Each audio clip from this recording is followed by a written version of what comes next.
Hey everybody, what's up? Squirrel Man's back again. It's the end of my day. I got a run this morning. I've been driving all day. I did like 460 miles or something. I'm on my way to Illinois. Whoopee. I'm really hoping coming out of Illinois they're gonna send me to like Massachusetts or something, or maybe down to Florida, so I can get a really long run, like 900 miles. That would really make me happy right now and I'm going to say this. Some guy commented, he was like, hey, I really appreciate your videos. Because of you, I want to go to Bar None. And I hope you're watching this video right now, dude. And he asked me how to get a hold of me. For everybody out there, don't take it personal. I'm not going to give you my phone number. I'll give you an email to where you can get a hold of me, though. But I'm glad that guy said that because I just want to let you know, and I'm not telling you don't come to this company, but for this last week or so, or like since I've been out, every time I do a run, I've been sitting like 24 hours between each run.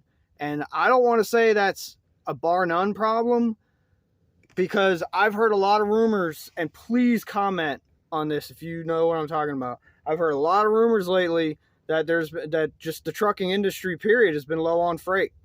You know, when I was leaving CRST, I was kind of seeing a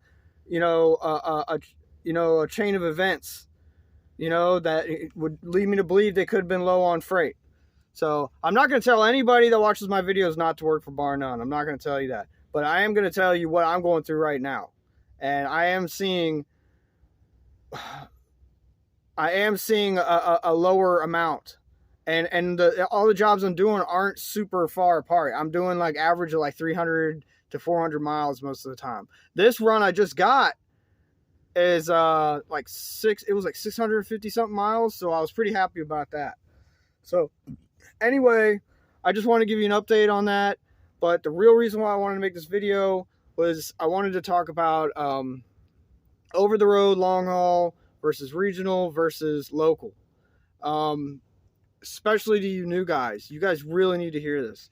Because I've done all of them, but my local experience wasn't really CDL experience.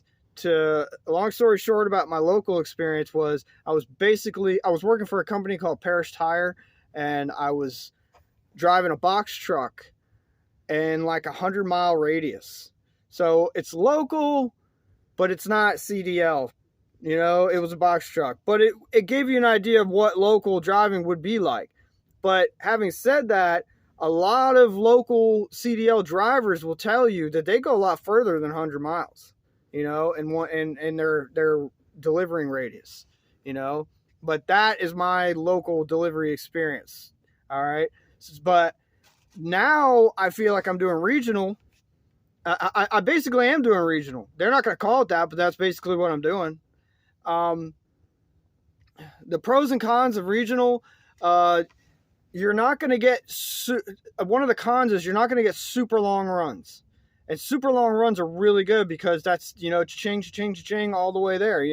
Like when I was working for Pam, I do runs from east to west all the time, but I was getting paid shit money, but I was doing those runs. If you can find a company to give you those same runs and pay you really good money, then that's awesome. Regional, you're going to be averaging like 300-400 miles. The good thing about Bar None is they give you extra money. If you do like a low mileage run, they give you extra money on top of it. I think they give me an extra 11 cents a mile if I do those short runs, like anything. I think it's under 300 miles. So that's good. But with over the road, like I said, the biggest pro in doing over the road is you're getting those super long runs. And I miss that. I was talking to Biscuit today on the phone, and man, we both missed that. I miss doing those like 1,800, 2,500 mile runs because it gives you something. It keeps you busy for like 2 or 3 days. You're like, okay, I just got to get from A to B. The next 2 or 3 days of my life are totally spoken for. All I have to do is get from A to B by that time, and then I'm good,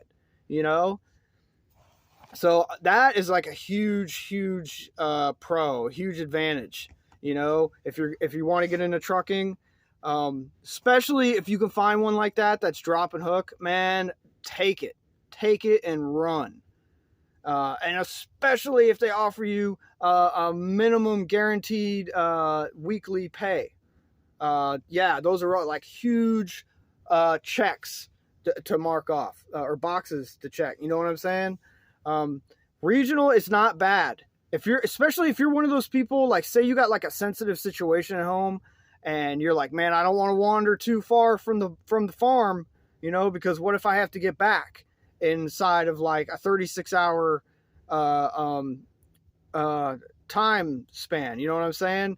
Because even if you have to get home super fast, you legally have to get home super fast. Unless you leave your truck somewhere and take a rental car or something, but you cannot legally drive that truck more than 11 hours, you know? So if you're stuck, like I'm almost to Illinois. If God forbid something happened, I had to get home, I don't think I'd make it home in one day. I would have to stop. I'd be like, man, if there's an emergency, I got to leave this truck at a truck stop somewhere or stop at a yard, which is going to take a lot of extra time. And then I'm going to have to get a rental car, you know? So those are things you need to think about if you got like a sensitive situation at home. But if you don't have any of that, you don't have kids, you ain't got a wife, or you don't have a boyfriend or nothing, over the road long hauls it's a great way to get your feet wet, because driving a truck is driving a truck. It doesn't matter if you're driving 100 miles or 1,000 miles. You're driving a truck, you know? The lessons to be learned are not in the distances that you're driving them. They're in how are you cornering down crazy little roads. Like I went down this crazy teeny little freaking wagon trail road today to get somewhere, you know, and that's when you find out what kind of skills you got, really. And when you do that, you better be watching your trailer, dude. That's all I can tell you. But anyway, yeah, there's pros and cons to all three of those. Local, especially, that's what I should have said about you local guys. If you want to do local, if you definitely got a situation at home where you need to be there, then locals, maybe that's what's right for you. You know, if you got a wife at home and maybe you don't trust her, or you just don't want to leave, or you got kids at home, you got to see them every day. You know, there's nothing wrong with that. Then local is good for you too. You know, I think if I had to do local, I would want to do something like UPS or something like that, you know, delivering mail, but not like a UPS guy that's going door to door. I would want to do like one big load, you know, the big trucks. That's what I would want to do with the day cabs. That's what I would want to do. And honestly, that's kind of what I see myself doing in the future, except for like maybe being a CDL instructor. That's kind of one of my sideways pipe dreams, you know, like in the back of my head. Anyway, I really wanted to give you guys my 2 cents on those 3 different categories of driving, because you honestly, if you're thinking of any one of them, you can't lose with any one of them. Especially if I'm talking to a guy right now, you're watching my video and you've never drove a truck, but you're thinking about getting your CDL, take a good look at your situation. Right, and take a couple steps back and say, what's going to be best for my situation right now? But don't just take what's best for your situation. Also take what's best to get your feet wet, right? Because that's also really important. Because I touched on that in one of my past videos. I said, remember, if you're a dedicated Squirrel Man watcher, and I appreciate you, you remember that I said it doesn't matter who you start with, you just have to stay with them for at least 6 months. That's all that matters. So if you want to start out local or regional, do it for 6 months before you change your mind to whatever else you're going to do. All right. So any questions, please hit me up. Yeah, if you guys want to email me, my email is gixerrider91@gmail.com. That's GIXRIDR91@gmail.com. So if you have any questions, you can just send them there. I'm sorry, I don't know how to put one of those little clouds up there. I don't know how to do none of that stuff. Sorry. I don't know how to do none of that stuff. And I got an old phone. I need to get a new phone. Anyway, please like. Share. Sharing is caring, y'all. And subscribe. Common sense ain't common.